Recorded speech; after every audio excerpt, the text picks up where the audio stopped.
This is teamwork. Everybody knows what the objective is, who's in charge of the operation, and what their individual contribution should be.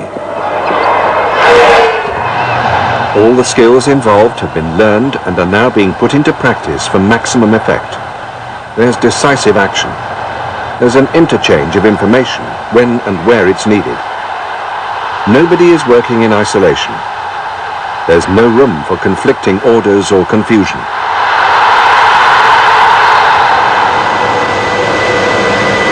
You could say the same for this. Individuals on the ship have their own responsibilities, but they're also the members of a team. Point 42. Ship management teams must be able to trust each other and apply their individual skills into every aspect of running the ship. Not only managing technology, but also resources and people.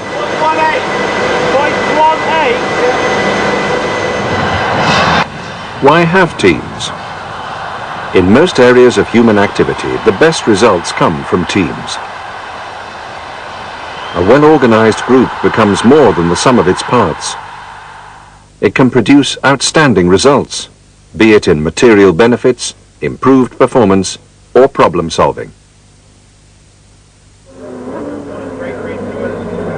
But no matter how good the quality of individual components, they need to be properly organized and fitted together, motivated, energized, and set to an agreed purpose.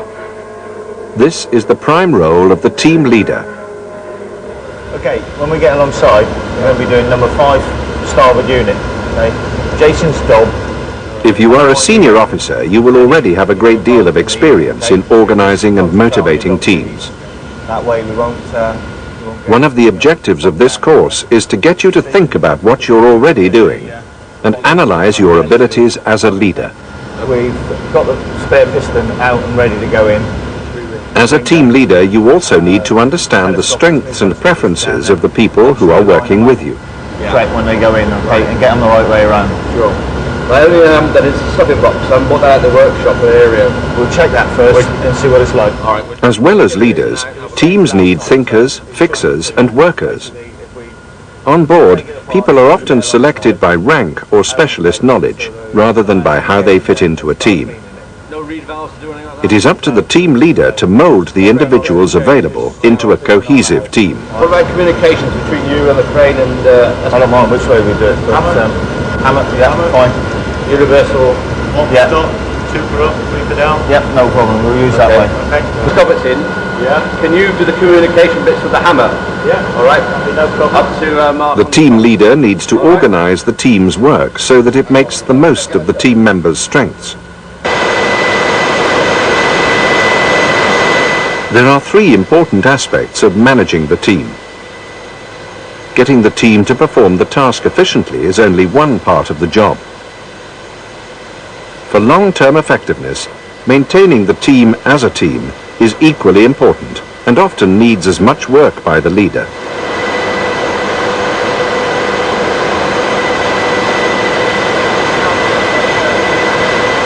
Teams are made up of individuals who need support inside and outside the team arena. This is the 3rd aspect of the team leader's function.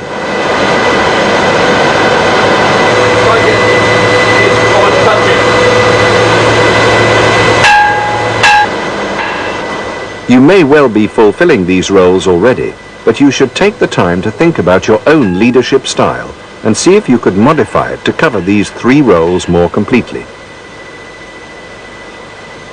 For the team leader, it's easy to become fixated by the task at hand, but this must be avoided.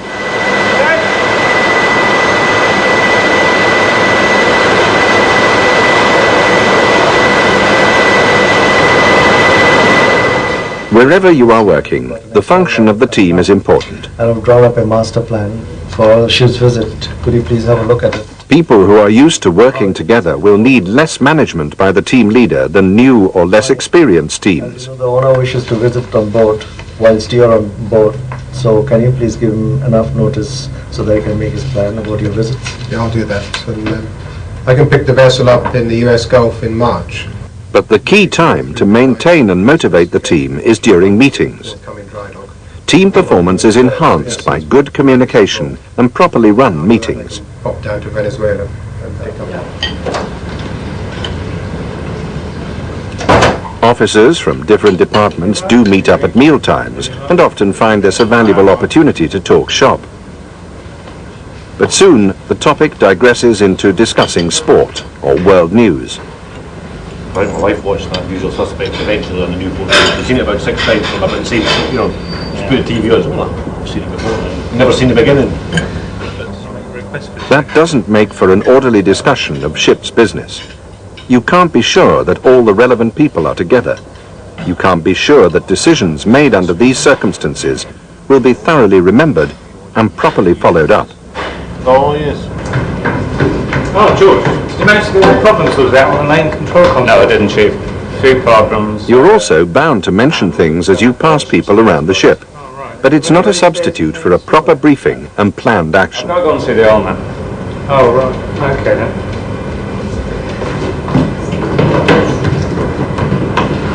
Keep a good eye out for any leaks, and if you see any leaks, mention them to the duty engineer. People won't feel like a cohesive team unless they are made aware that they can contribute and participate in the operation. Meetings enable rules to be established and misunderstandings to be cleared up. Good ship management isn't only about technical skills.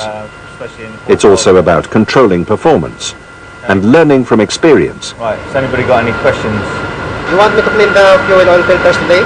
If you could do Much of that can be done through meetings. The duty engineers change them, and he'll tell you when they're ready to be cleaned, okay? Anybody else got anything? Since you must organize some meetings on board, and will certainly need to if you join the shore staff, you should know how to prepare and conduct them in order to get the best results. For one thing, start with the courtesy of circulating the agenda. This should be done as early as possible to allow people to identify issues and ideas for improvements that they would like to raise. After all, the meeting will be of more value if people have a chance to prepare properly. Get the priorities right.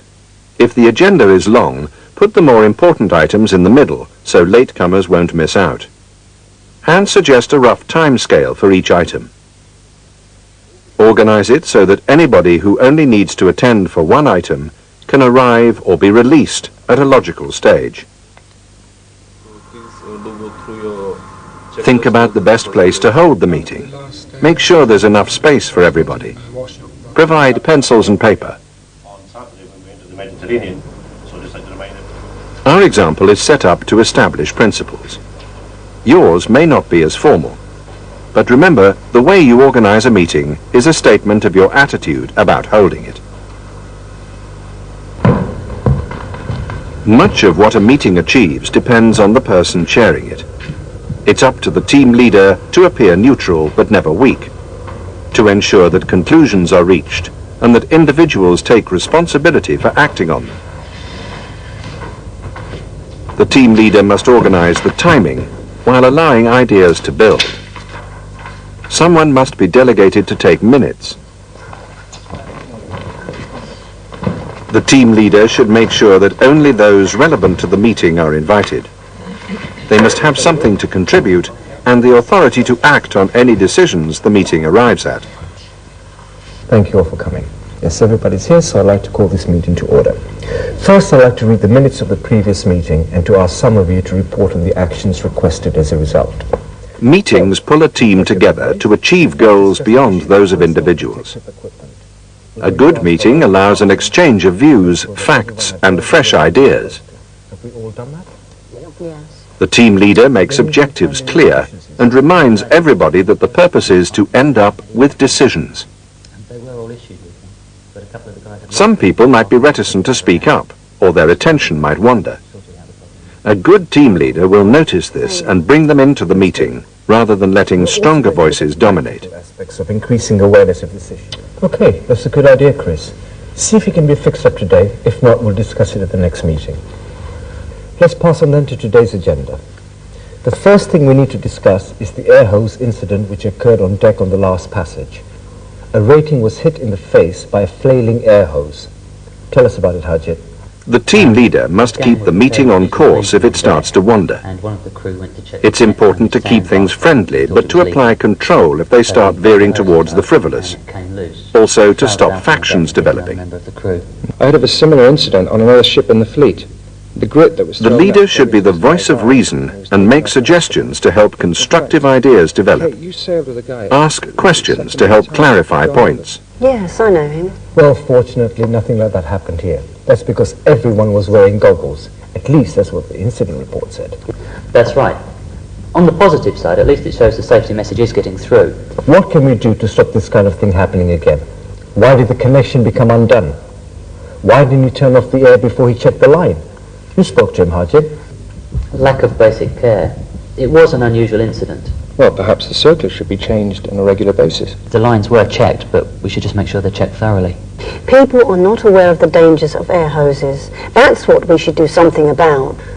Well, as I see to have completed the agenda and raised some constructive points. The incident... The team leader demonstrates understanding of the topics by having kept notes which enable a good overall summary that keeps the meeting positive. My summary is first of all on the air hose issue. First, thorough checking of air hoses before work starts. Each topic should have a summary. So should the end of the meeting. It is followed up with a reminder of actions to be taken and their deadlines. Ship-to-shore checklists. We need to give more than the minimum notice time. And on the third item, Chris and Kate are going to find out exactly what the situation is and report back to us at the next meeting. I think that concludes things for today. Thank you all for attending. Thank you very much. Well, how did your last meeting go? Did you solve problems? Share information? Conduct a post-mortem? The main thing is that it should end with a decision on action to be taken.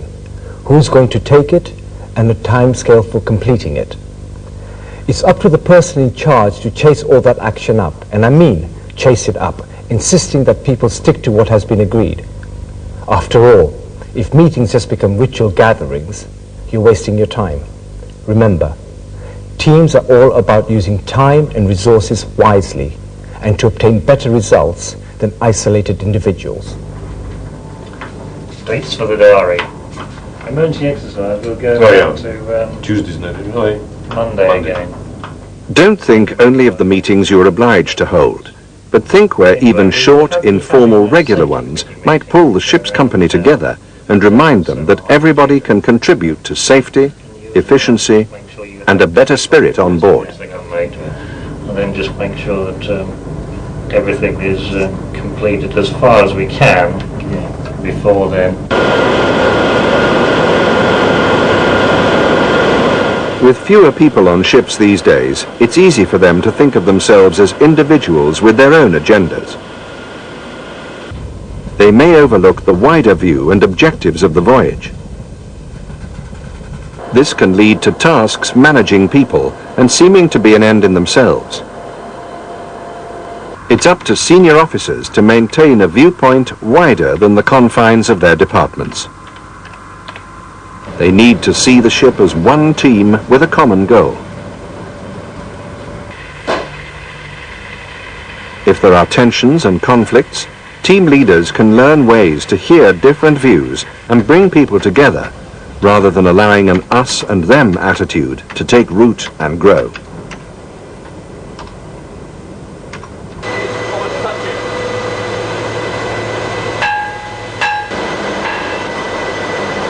Stop working.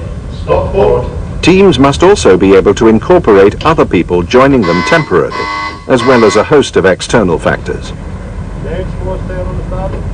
Good teamwork prevents anybody from working in isolation. It promotes safety, reduces accidents, and produces good results. We know it works in terms of professional seamanship, so let's apply it to all aspects of work on board. In the next in the series, we will look at managing individuals. We've covered some broad issues of team management in this part of the course. You should now read the study guide to consider them in more detail.